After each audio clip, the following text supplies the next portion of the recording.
Bonjour à toutes et à tous, on m'appelle Steven, et oui, nouveau format avec un casque, vous le voyez, il ne s'agit pas d'une réaction à un trailer, bien que j'en fasse, il ne s'agit pas non plus d'une réaction à certains épisodes de séries ou certains films, je sais que beaucoup dans le monde en font, pour l'instant j'ai pas trouvé mon intérêt là-dedans.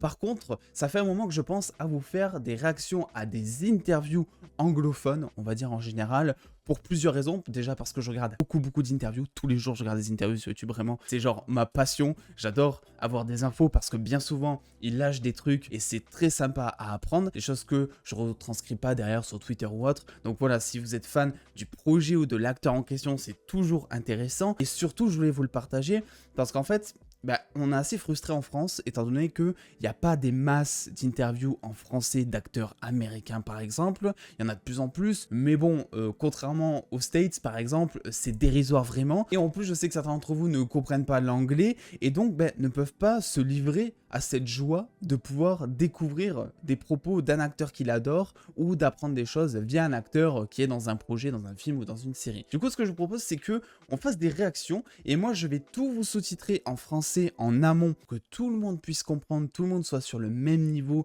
donc comme ça il n'y a aucun souci. Alors bien évidemment c'est une première, donc au niveau du montage, au niveau du rythme de la vidéo que je vais donner, je ne sais pas encore ce que ça va donner, donc n'hésitez pas à me faire toutes vos suggestions en commentaire pour améliorer ce genre de format et à me dire surtout si ça vous plaît et si vous trouvez ça utile parce que c'est quand même aussi le but principal. Et juste pour information, je pense que à certains moments je mettrai pause. Alors ce sont des interviews pour le coup que je n'ai jamais vues, hein. Je mettrai pas des interviews que j'ai déjà vues bien que j'en ai vu beaucoup, mais voilà, on va commencer du coup avec Stranger Things. Jamie Campbell Bower tease plus de Vecna dans la saison 4 volume 2 de Stranger Things. Donc effectivement, je trouvais ça intéressant, je sais pas du tout de quoi ça va parler et on va découvrir ça ensemble. Bref, c'est parti. It has arrived. The fans have reacted. How did you react to all the response you saw when Stranger Things Season 4 became the most ever watched premiere? Alors je mets déjà sur pause pour vous dire que je n'ai jamais entendu la voix de l'acteur, donc s'il faut je vais rien comprendre à ce qu'il va dire, parce que moi du coup j'ai pas les sous-titres à ce moment-là. In Netflix history. It feels like I've been living in Ça a va. different universe for the last week and a half. It's very strange. I've said this a few times to different people, but we make something in a bubble. You know, we don't think about Tu what m'étonnes. people are going to think about it because we've got to be so present. And so to hand it over is a very terrifying experience. It's weird and odd, and nothing that's happening at the moment is normal. Il a l'air si gentil. C'est la première fois que j'entends l'acteur. Effectivement, tu m'étonnes que t'as l'air de vivre dans une autre bulle. Tu joues Vecna, t'es dans l'Upside Down en même temps, frérot. Ouais. You know. You are wonderfully terrifying. The internet cannot get over your transformation into Vecna. What was the hair and makeup process like for you? Because I heard there wasn't actually much CGI, right? No, it's about 10% CGI, 90% practical effects. Yeah. Ça, je vous l'avais Barry dit. Gower, who made The Night King and has worked on The Witcher, designed with his team, Duncan Jarman, Pat Fode, all these great people in England. Donc ça, juste pour info, si vous voulez plus d'infos sur la méthode de transformation qu'ont utilisé la production pour Vecna, je vous ai tout listé dans une vidéo. C'est plutôt intéressant parce qu'il a travaillé avec de grands noms, donc voilà, c'était juste pour la petite aparté. The Vecna suit, they took, I did the body cast and all that kind of stuff, and then the prosthetics take about 7.5 hours Putain, to put c'est on. fou, 7h30. Yeah, so we'd start at 3. Where were you at mentally during all? Not where I am today, let me tell you that much, in a very different space. That's a lot. How do you get through that? Meditation helps. I mean, it's also good because Oh. I was in character, and diving deeper into it. I used to play a lot of really dark music and listen to weird stuff. So yeah, it was good. I enjoyed We it. heard you were so incredible. You actually made millions. Il y a un truc que je vous avais pas dit en vidéo, c'est, je rebondis par rapport à ce qu'il est en train de dire, c'est qu'effectivement, alors je sais plus combien de temps, mais il avait déclaré en interview que, alors je sais plus, c'était pas une interview vidéo pour le coup, mais que en fait, il s'asseyait pendant 1 heure dans une pièce tout seul au moment où il était déjà en Vecna, donc il demandait à la prod de laisser genre une demi-heure, je crois 1 heure, j'exagère, mais genre pas mal de minutes en tout cas, dans une pièce tout seul, assis, face à un miroir. Donc il était en Vecna, il se regardait en Vecna, et il écoutait, comme il a dit, de la musique dark, sûrement du métal, ou des trucs dans ce délire comme ça, pour vraiment s'immerger psychologiquement. Et putain, ça doit être assez fou de se voir en Vecna. je pense que j'aurais peur de moi-même, vraiment. Ça doit être une sensation assez bizarre. Et d'ailleurs, sa méthode pour rentrer dans le personnage fait beaucoup penser, je trouve, à celle de Heath Ledger dans le Joker, qui, pareil, s'était vraiment mis dans la peau du personnage, s'était enfermé, je crois, pendant 6 mois dans une pièce et tout. Bon, lui, c'était encore au-dessus.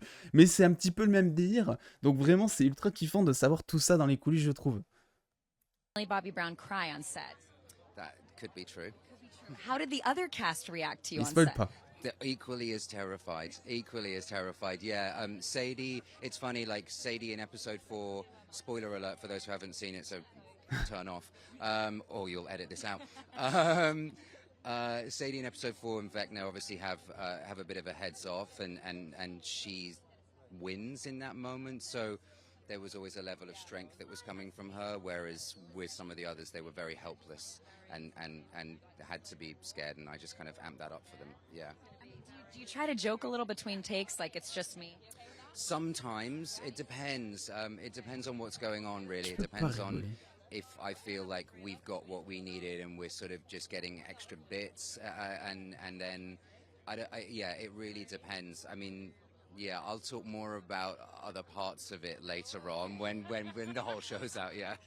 Well, the internet is loving the "What's Your Vecna" Qui song nous en trend en right plus. now. So, what would your song be? Well, I've answered this question already, so I have to say the same thing now, which is annoying. Placebo did a cover of Kate Bush's "Running Up That Hill," so it would be that, or if I'm being naughty, it's Miley Cyrus' "Party in the USA." Extrait de ces deux sons maintenant, très brièvement pour les droits d'auteur.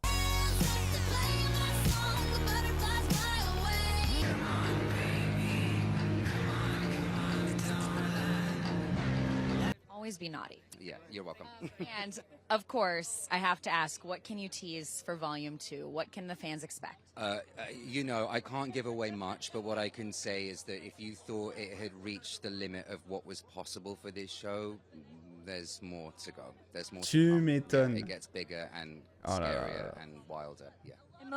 Et d'ailleurs, c'est les frères Duffer qui ont déclaré, je vous l'ai partagé sur Twitter et Insta hier, que le dernier épisode de la saison 4, donc qui fera 2h19 au final, aura plus d'effets spéciaux en lui-même que dans toute la saison 3 de Stranger Things.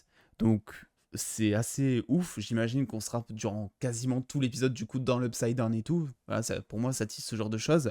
Mais c'est assez fou et du coup forcément quand il dit que ça sera plus gros, que ça fera plus peur, etc. Je pense qu'on peut le croire sur parole. J'ai très très hâte, vraiment je suis trop épais par ces deux derniers épisodes vraiment. Emotional for you guys to wrap it all down? Yeah, I cried.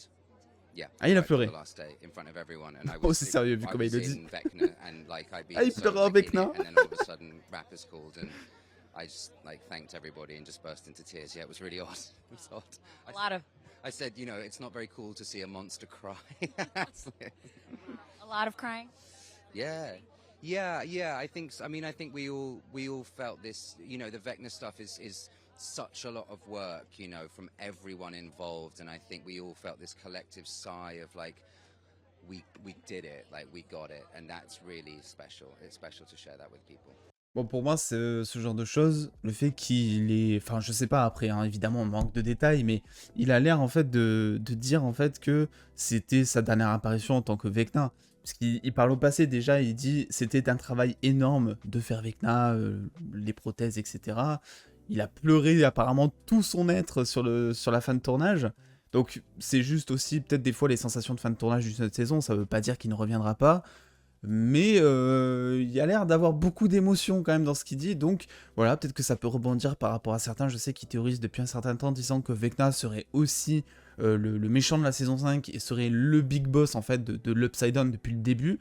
Voilà, donc ça reste à déterminer, mais je voulais un petit peu rebondir là-dessus. Écoutez, plutôt sympa cette petite interview. Je vais pas en mettre une autre, je me suis dit, bon, est-ce qu'au final, je mets d'autres interviews les unes à la suite des autres. Je pense qu'on va rester comme ça.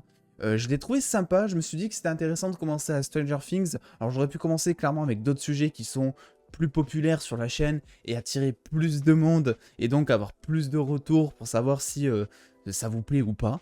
Donc n'hésitez pas, vous qui regardez cette vidéo, à m'en faire un maximum pour que je puisse ajuster certaines choses peut-être au niveau du cadrage, au niveau du son, je sais pas trop quoi faire pour être honnête pour l'instant. Mais en tout cas, Jamie Campbell Bower a l'air d'être une super personne, très sensible. Et en plus, moi, vu que j'ai regardé Stranger Things en VF, je continue à regarder en VF. Donc forcément, alors déjà il a un accent très british, je crois. Et ouais, il a une voix très sensible, très fragile. C'est assez aberrant le contraste qu'il y a entre lui en fait et son acting, que ce soit Vecna, mais surtout quand il est 0-0-1 au final et qu'il pète des plombs. Et enfin vraiment, il est très attachant comme acteur et en plus de ça, très attachant comme personnage.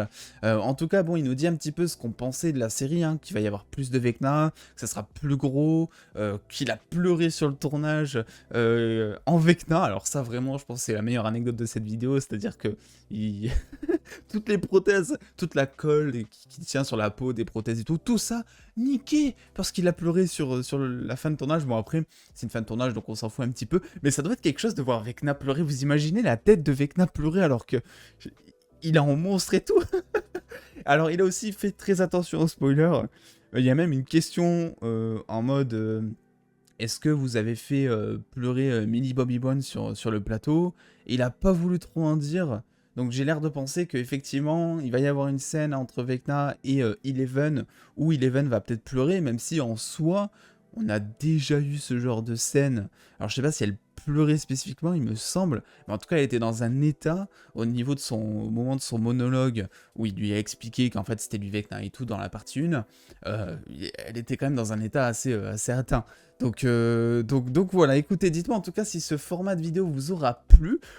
C'est des petites vidéos comme ça qui peuvent se faire régulièrement si vous le souhaitez. Donc n'hésitez pas, on peut en faire un petit peu sur chaque série, chaque projet que j'attends ou qui sont déjà sortis pour en apprendre davantage. Et puis voilà, je vous fais des bisous.